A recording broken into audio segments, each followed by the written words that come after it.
welcome to the next video of my LEC 2022 summer preview. We're covering Team BDS in this video. If you didn't watch my video yesterday morning where I went over news and notes around the four major regions, I covered the Aggressivo and Erdot moves closer in that video, so I'm not going to really strongly go over them in this video like I did in that video.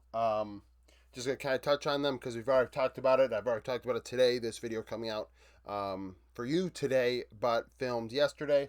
Ninth place, 4-14 in spring. Their inaugural split, finishing ninth.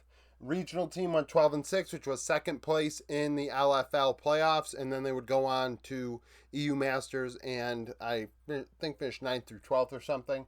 They made some moves, like I said.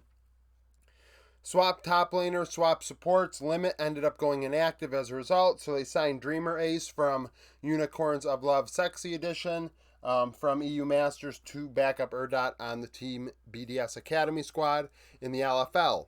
They also would sign Reeker, formerly of Mad Lions, to be their mid laner. So they have two LEC mid laners going on.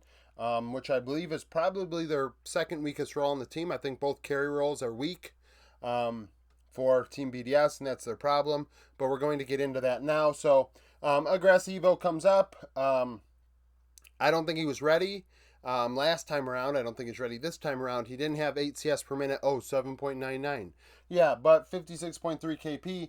You'd like him to be in more fights if his CS is taking such a hit. Comparing that to Adam, who had over 1 CS every other minute above Aggressivo, and obviously a different player. Split pusher, 52% versus 56%, more so of the solo lane variety type of player, going the side lane by himself, playing the Olaf, playing the Darius, weird things. Adam played 11 champions of 18 games. Aggressivo played 8 champions in 18 games in the LFL. And you have to keep in mind, too, these stats under 8 CS per minute and things like that are against weaker competition in the French League versus the LEC. He did have similar kill share numbers, around 23%, and slightly lower gold share, 1% less, but very similar players in terms of the share of opportunities they get, kill share, gold share. KP is similar, but the CS per minute is starkly different. I mean, it's a big difference. Jungle. I think Syncroft is the best player on the team. Syncroft did great things for them this past spring. There were often times I was like, wow, Syncroft got them a lead and they blew it. I feel like I have multiple games in a row. Did very well in creating and making plays. 65% KP, which is lower than Shio in their academy system, near 70%. Now, Syncroft, however, has a CS per minute over 5.5, which is fine, which tells me you are more of the farming variety. You're not going to have 70 to 75% KP. You're going to have 5.5 to 6 CS per minute. And he fits that where Shio fits the other side, 5.23 and 70%. Shio has over a kill in KDA over Syncroft, obviously against lower competition.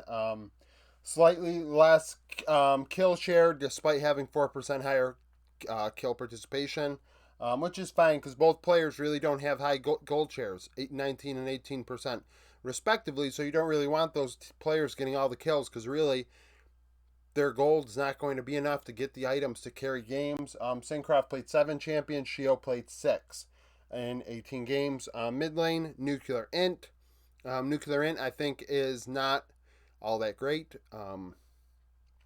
Both he and Reeker. So I had a lot of things to say about Reeker after Mad Lion split. I felt like Reeker held them back. Reeker goes away, Niski comes in, and Reeker now is on Team BDS. And we'll see how he does. See if he gets another shot next year in 2023 with somebody. But Nuclear Int, 8.18 CS per minute. Not that great when your KP is 65%. We saw players in the LPL and LCK around 70% and nearly 9 CS per minute.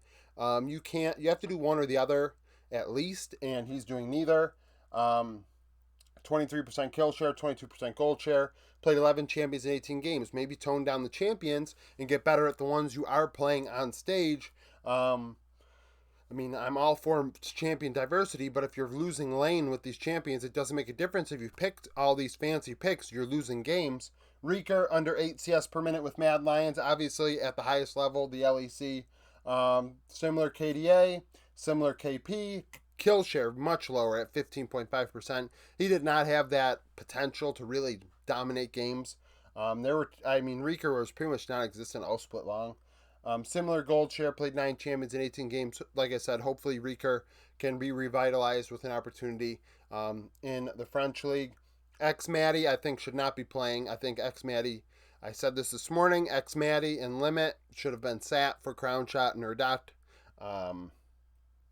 Watch, it's going to be pronounced something totally different, Urdat, and it's going to be whatever. Pronouncing it like it's spelt.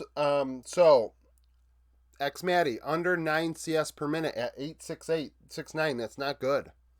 That's not good. He's down 1 per minute to the top 80 carries. And that's just that alone on average.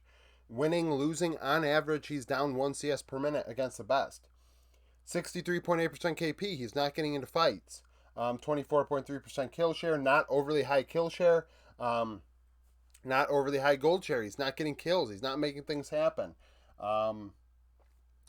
I didn't think he was that good, and honestly, I don't know why they're sticking with him when you have Crown Chop below him, a former LEC bot laner, stronger, 2 KDA higher, 9.56 CS per minute, almost 1 CS per minute, obviously at a lower level of competition, but nevertheless, still much better than X Matty, higher KP at 70%, 28% kill share, nearly 25% gold share. You'd like him to play more than 6 champions, but he is better than X Matty, and I don't understand why they didn't keep him and Urdat together, but they chose not to, and I feel like in the beginning of the split they're going to struggle because of that.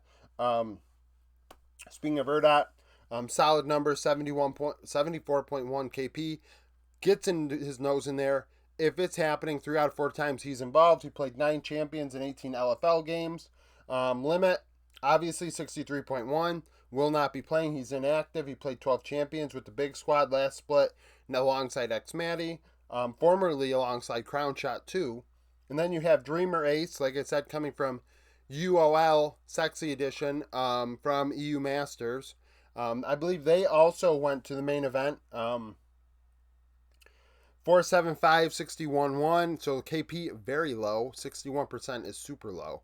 I did not see his AD carry. I don't know if he's stuck to the hip of his AD carry or what, but I do not like when a support does not get involved in the play. Played 8 champions in 18 games. We'll see what happens. If Urdat struggles, are they going to go to Dreamer Ace or are they going to ride it out? I went over this all really fast, but pretty much, top and support I went over this morning. Like I said, just look at the news and notes video. I have it broken up by team in the chapter, so you can go to the Team BDS section of the video, as well as the Misfits section, being an LEC fan. Misfits will be the next video. But this is what it is. I don't like the mid and bot situation. I really don't. I think Syncrop is solid, a upper half jungler actually stat-wise, and I wonder how he would do on a better team with better players, better carries, that he could facilitate, get ahead, and they could win games. There are quite a few games Team BDS lost that they should have won. I could easily see this team at 8-10. I could, 8-10. I don't think that's out of the question, based on their play. Just in spring alone, I think they could have done that. Comment down below if you're a Team BDS fan, if you watch the LFL. Do you think Adam should have been benched for Aggressivo? Do you think Aggressivo's numbers are deceiving, that he's better than what they say? Obviously, people are going to say, well, he gets 23% of kills. Yeah, but sure, he's getting kills, but if he's not getting farm too, then that gold's going to a guy. It evens out, but it'd be nice if those kills were going to somebody with some gold already. Do you think Reeker can push Nuclear in for a spot on the starting roster? How long do you think before Crowny ends up taking X Matty's spot? So like the video if you like it, subscribe to the channel, comment with your opinion on those things. Stay tuned for more coverage of the LEC every day leading up to LEC Split, where I then cover each game with my League of Legends Roundup. I'm doing LCS videos, LCK videos are coming out right now, smaller region videos as well. Stay tuned for all that, and thank you for watching.